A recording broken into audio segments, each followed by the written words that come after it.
એટલે કે અમેરિકા અને ચીન આ બંને મોટી ઇકોનોમી છે અને બંને દેશ વચ્ચે એક પ્રકારનો ટેરિફ વોર જેવી સિચ્યુએશનનું નિર્માણ થયું છે. એના પછી માર્કેટમાં સખત વોલેટિલિટી છે, માર્કેટમાં સખત અપડાઉન્સ થઈ રહ્યા છે, market gap up gap down થઈ રહ્યું છે. તો એના લીધે ઘણા બધા દેશોની ઇકોનોમીને અને ઘણા બધા દેશોના શેર માર્કેટને બી ઇફેક્ટ પડશે કે ચીન જોડે યુએસના મતલબ મોટી અમાઉન્ટના ટ્રેઝરી બિલ પડેલા છે. તો ટ્રેઝરી એટલે શું? ટ્રેઝરી બિલ છે, યુએસનું ટ્રેઝરી બિલ છે સૌથી સેફ અને લિક્વિડ ઇન્વેસ્ટમેન્ટ છે. આપણે નેક્સ્ટ વીકમાં કઈ રીતે માર્કેટમાં ટ્રેડ કરી શકીએ, શું ઓબ્ઝર્વેશન કરી શકીએ એ જોઈશું. કેમ છો મિત્રો? મજામાં? હું છું તમારો મેન્ટર વિરલ સંઘવી અને આજે નિફ્ટી નેક્સ્ટ વીકલી એનાલિસિસમાં એક સરસ મજાના ઓબ્ઝર્વેશન સાથે તમારી સામે ઉપસ્થિત થયો છું. હવે પાછલા વીકમાં તમે જોયું જ હશે, પાછલા વીકમાં જે ટ્રમ્પ સાહેબે જે ટેરિફ લગાયા અને એના લીધે માર્કેટને જે હિટ આવી, એના પછી માર્કેટમાં સખત વોલેટિલિટી છે, માર્કેટમાં સખત અપડાઉન્સ થઈ રહ્યા છે, market gap up gap down થઈ રહ્યું છે, બરાબર. તો હવે આપણે નેક્સ્ટ વીકમાં કઈ રીતે માર્કેટમાં ટ્રેડ કરી શકીએ, શું ઓબ્ઝર્વેશન કરી શકીએ એ જોઈશું. હવે અત્યારે માનો કે સિચ્યુએશન શું છે, તો અત્યારે બે દેશ એટલે કે અમેરિકા અને ચીન આ બંને મોટી ઇકોનોમી છે અને બંને દેશ વચ્ચે એક પ્રકારનો ટેરિફ વોર જેવી સિચ્યુએશનનું નિર્માણ થયું છે, એક પ્રકારનો પ્રોબ્લેમ થઈ ગયો છે. હવે કેવું છે કે બે મોટી ઇકોનોમી કહેવાય, બે ઇકોનોમી વચ્ચે જ્યારે પ્રોબ્લેમ થાય અને બે મોટી ઇકોનોમી, જેમ કે હું તમને એક્ઝામ્પલ આપું તો બે પહેલવાન બાજતા હોય તો વચ્ચે પછી ઘણા બધા અકસ્માતોનું સર્જન કરે છે. તમે સમજી જ ગયા છો, બરાબર, હું શું કહેવા માગું છું કે એ જ રીતે અત્યારે અમેરિકા અને ચીન વચ્ચે પ્રોબ્લેમ થયો છે. તો એના લીધે ઘણા બધા દેશોની ઇકોનોમીને અને ઘણા બધા દેશોના શેર માર્કેટને બી ઇફેક્ટ પડશે. હવે હાલની સિચ્યુએશનમાં શું છે કે ચીન જોડે યુએસના મતલબ મોટી અમાઉન્ટના ટ્રેઝરી બિલ પડેલા છે. હવે ટ્રેઝરી શું હોય? તો ટ્રેઝરી એટલે શું કે ટ્રેઝરી એક પ્રકારની, તમે સમજો ને, એક એક્ઝામ્પલ આપું તો એક પ્રોમિસરી નોટ છે કે યુએસ ગવર્મેન્ટ જ્યારે કોઈ બી દેશ જોડેથી વ્યાજે પૈસા લે તો એક પ્રોમિસરી નોટ લખીને આપે કે હું તારી પાસેથી આટલી અમાઉન્ટ આટલા વ્યાજે લઉં છું, આટલું વ્યાજ તને આ તારીખે મળી જશે અને એ મૂડી તને આ તારીખે પાછી મળી જશે, બરાબર છે. હવે એવી રીતે યુએસ ગવર્મેન્ટ દરેક દેશ પાસેથી મતલબ એ પ્રોમિસરી નોટ આપે અને એ ટ્રેઝરી બિલ ચાઇના પાસે મોટી અમાઉન્ટમાં છે, બરાબર. હવે તમે એમ કહેતા હશો કે ભાઈ ટ્રેઝરી બિલમાં ચીને કેમ ઇન્વેસ્ટ કર્યું? હવે કેવું છે કે ટ્રેઝરી બિલ છે, યુએસનું ટ્રેઝરી બિલ છે સૌથી સેફ અને લિક્વિડ ઇન્વેસ્ટમેન્ટ છે, બરાબર. બીજી વસ્તુ એ યુએસના જે ગવર્મેન્ટ છે એના દ્વારા બેકઅપ છે, યુએસની ગવર્મેન્ટનું બેકઅપ છે એને, તો એ મતલબ સૌથી સેફ અને લિક્વિડ છે. તો દરેક દેશ પોતાની કરન્સીને સ્ટેબલ રાખવા માટે અને પોતાનું સેફ ઇન્વેસ્ટમેન્ટ મતલબ કે સેફ ઇન્વેસ્ટમેન્ટ કરવા માટે ટ્રેઝરી બિલ પરચેસ કરતા હોય, બરાબર. તો ચીન જોડે મોટી અમાઉન્ટમાં છે. હવે માનો કે ચીનની ગવર્મેન્ટ, હવે એ તો ખબર નથી કે ચીનની ગવર્મેન્ટ શું એક્શન લેશે, પણ માનો કે એવું બી થઈ શકે કે ચીનની ગવર્મેન્ટ મોટી અમાઉન્ટમાં આ ટ્રેઝરી બિલને ડમ્પ કરી દે.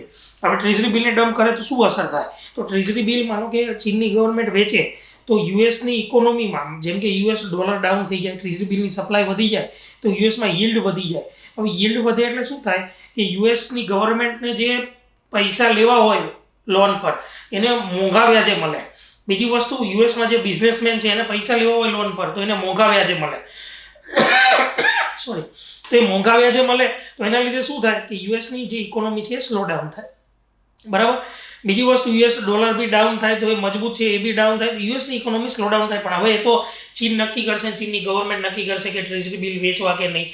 એ તો ચીન અને અમેરિકાનો પ્રશ્ન છે.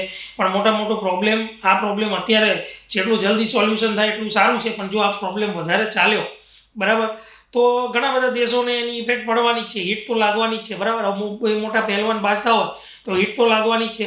તો હવે આપણે નિફ્ટીનું ઓબ્ઝર્વેશન એ રીતે કરીશું કે ભાઈ આપણે આમાં શું કરી શકીએ અને કોઈ ટ્રેડિંગ ઓપોર્ચ્યુનિટી મળતી હોય તો કઈ રીતે ટ્રેડ લઈ શકીએ, બરાબર. તો હવે નિફ્ટી આજે એક ગ્રીન કેન્ડલ બનાવી છે મસ્ત મજાની. એની હાઈ છે 22,923 અને લો છે 22,695, બરાબર છે. હવે અત્યારે મારા અનુભવ પ્રમાણે નિફ્ટીમાં સેન્ટિમેન્ટ બેરિશથી રેન્જ બાઉન્ડ છે, બરાબર. તો નિફ્ટીનું રેઝિસ્ટન્સ ક્યાં છે? તો જે નિફ્ટીનું રેઝિસ્ટન્સ છે એ છે ઉપરની બાજુએ 23,000 થી 23,200, બરાબર. આ લેવલ તમારે વોચ કરવાનું છે. 23,000 થી 23,200 રેઝિસ્ટન્સ લેવલ છે અને સપોર્ટ, તો નિફ્ટીનો સપોર્ટ લેવલ છે 22,000 થી 22,200, બરાબર છે. તો હવે આ બંને સિચ્યુએશનમાં 22,000 થી 22,200 એક સપોર્ટ છે, 23,000 થી 23,201 રેઝિસ્ટન્સ છે. તો તમારે શું વોચ આઉટ કરવાનું છે કે માર્કેટમાં નિફ્ટીમાં 23,000 થી 23,200 ની વચ્ચે માનો કે કોઈ કેન્ડલ રિવર્સલ બનાવે છે, કોઈ કેન્ડલ રેડ બનાવે છે, તો ત્યાંથી એક પ્રોફિટ બુકિંગ અથવા તો એક નેગેટિવ સેન્ટિમેન્ટ ક્રિએટ થઈ શકે છે અને નિફ્ટીમાં એક રેડ કેન્ડલ બની શકે છે.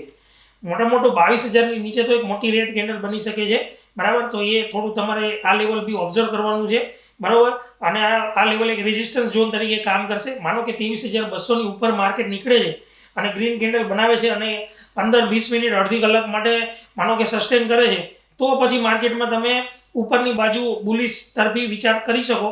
પણ મારા અનુભવ પ્રમાણે અને મારા ઓબ્ઝર્વેશન મુજબ માર્કેટમાં અત્યારે sentiment negative to range bound છે.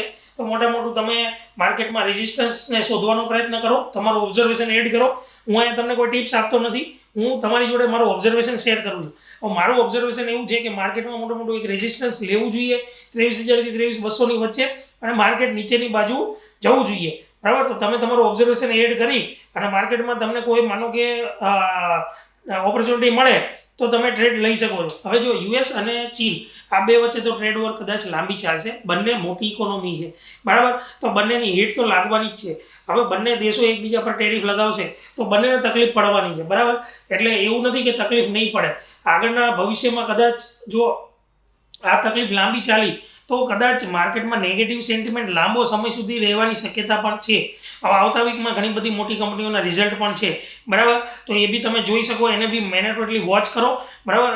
અને અત્યારે નિફ્ટીમાં તમારે શું કરવાનું છે તો ઓબ્ઝર્વ કરો. એ નિફ્ટી જો અહીંયા 23,000 થી 23,200 ઝોન પર એક રેઝિસ્ટન્સ લે છે તો પછી તમે એક મંદી તરફી તમારું ઓબ્ઝર્વેશન એડ કરીને એક મંદી તરફી ટ્રેડ કરી શકો છો, બરાબર.